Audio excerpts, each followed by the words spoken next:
Olá, alunos, tudo bem com vocês? Sou a professora Patrícia e hoje nós vamos falar um pouquinho sobre piadas e anedotas. Muitos teóricos consideram piadas e anedotas como pertencente ao mesmo gênero textual, como se fosse o mesmo texto, só mudando o nome. Outros teóricos, eles já trazem uma distinção, e é essa distinção, com base nesses teóricos, que nós vamos observar um pouquinho hoje. Então, no geral, a piada e a anedota têm o mesmo objetivo: provocar o riso, provocar o humor. As piadas, elas precisam ser inusitadas, são narrativas simples, muito curtas, enquanto a anedota, ela já tem uma estrutura de uma narrativa comum, uma narrativa maior. Então, ela apresenta enredo, personagens, tempo, espaço, e essas anedotas, elas também precisam ter esse caráter inusitado, essa ideia do quebrar a expectativa, porque as piadas e as anedotas, elas apresentam uma situação inicial, introdutória, geral, desenvolvem, e o que vai chamar a atenção é a quebra da expectativa no final dessa história, em que aparece um elemento ali novo, né? Quase sempre ambíguo, contraditório, e que quebra totalmente a expectativa daquilo que é esperado de acordo com o desenvolvimento. Então, aqui, como nós podemos observar, as anedotas são aqueles, né, textos com casos engraçados, curiosos, peculiares, alguns exóticos, e aparece com a estrutura como qualquer outra narrativa, apresenta os personagens no tempo e espaço, desenvolve e conclui. O que vai gerar humor é essa conclusão. Por mais que quando eu falo que uma narrativa desenvolvida, ela também é curta, mas não tão curta, tão minúscula quanto a piada, porque a piada, ela não desenvolve, ela deixa muito subentendido, né? Então, a questão contextual, do tempo, espaço, é mais sintético, né? E fica ali mais implícito. Então, quando eu observo as narrativas, né, com a presença de narrador, com toda essa organização, a presença do discurso direto, algumas semelhanças bem peculiares dos dois textos, né, piada e anedota. Então, por mais que seja curta, como eu disse para vocês, a presença desse duplo sentido desperta a curiosidade, o riso, pode trazer a ambiguidade, pode ser irônico, né? A ironia, falar uma coisa no sentido de dizer outra, né? E pode também ter aquele tom de sarcasmo, né, que já é uma ironia mais corrosiva. Então, são características típicas, né, desses gêneros. As piadas, né, apresentando ali características semelhantes, como eu disse para vocês, elas costumam ser muito breve, né, e o final bem inesperado. Então, o final aqui a gente já consegue, né, entender que ele quebra totalmente com a expectativa, né, também com o único objetivo de gerar graça. Isso porque, né, se trata de acontecimentos inéditos. Imagina você contar uma piada várias vezes, você ouvir uma piada várias vezes, vai perder a graça, porque é esse inédito, inusitado, né, que quebra a expectativa, que gera o humor. Então, ambas, né, apresentam esse mesmo sentido e o mesmo significado, mas a estrutura que é um pouco diferente. Vamos aqui, então, ver uma anedota. Diz assim, ó, 2 caçadores caminham na floresta quando um deles subitamente cai no chão com os olhos revirados. Não parece estar respirando. O outro caçador pega o celular, liga para o serviço de emergência e diz: "Meu amigo morreu, o que eu faço?" Com a voz pausada, o atendente explica: "Mantenha calma, a primeira coisa a fazer é ter certeza de que ele está morto." Vem o silêncio. Logo depois, se ouve um tiro. A voz do caçador volta à linha. Ele diz: "Ok, e agora?"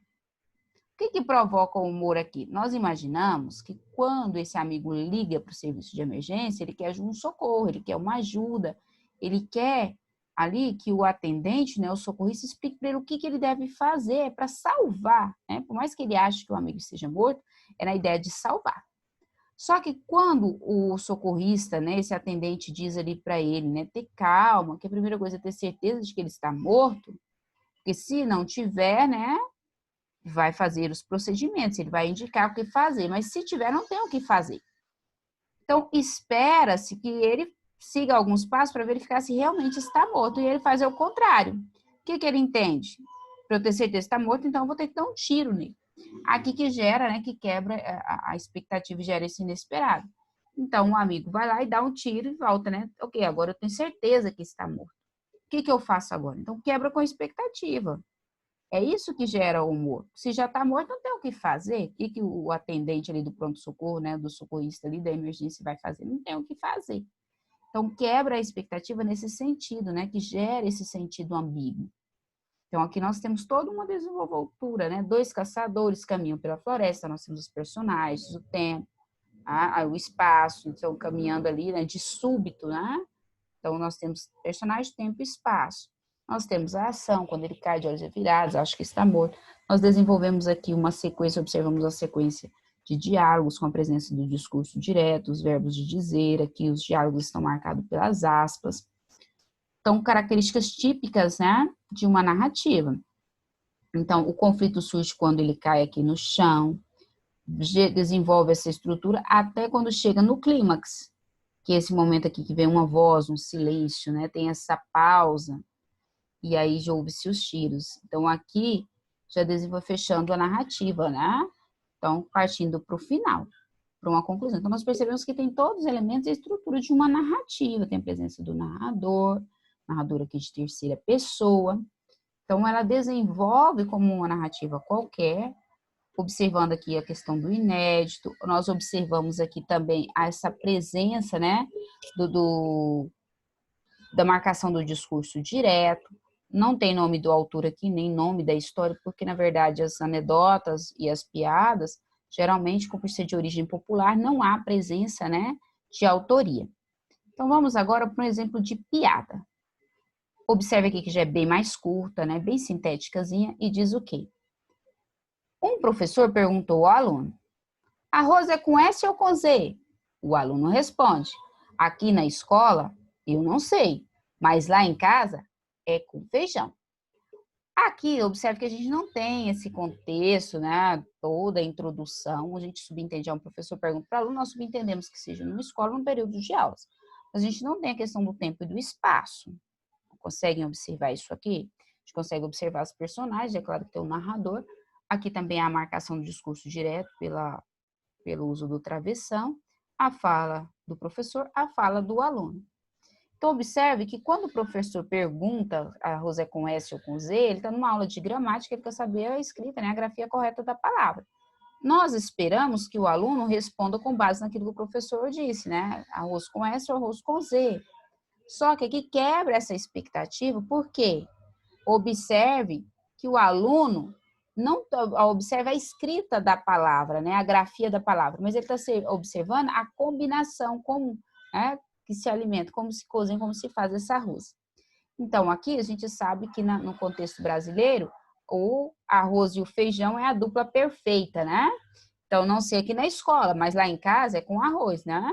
Então, observe que o professor não pergunta ali se ele escreve, né? O arroz é com S ou com Z, então ele não pergunta a grafia. E o aluno, então, abre espaço para esse precedente, né? A pergunta do professor abre espaço para esse precedente de ambiguidade ali, de dupla interpretação. Então, aqui nós temos tipicamente uma piada. Vocês observaram que é bem reduzido, observaram que não há essa questão do cenário, né? Desenvolvendo tempo e espaço aqui. A gente fica subentendido, nós conseguimos entender que é durante uma aula de gramática, o professor ali perguntando, né? Provavelmente na escola. A gente não consegue observar aqui a questão que está transcrita. Na resposta do menino fica claro que é na escola. Então, meninos, é isso. A gente percebe que tanto a anedota quanto a piada têm o mesmo objetivo, o mesmo fim, que é provocar o riso, a graça, né? Seja com humor, com a ironia, aliás, seja com o duplo sentido, seja com a ironia, seja com o sarcasmo. Só que a estrutura das duas acaba diferindo um pouco. Então, é isso. Espero que vocês tenham compreendido, que tenham gostado e até a nossa próxima aula. Obrigada!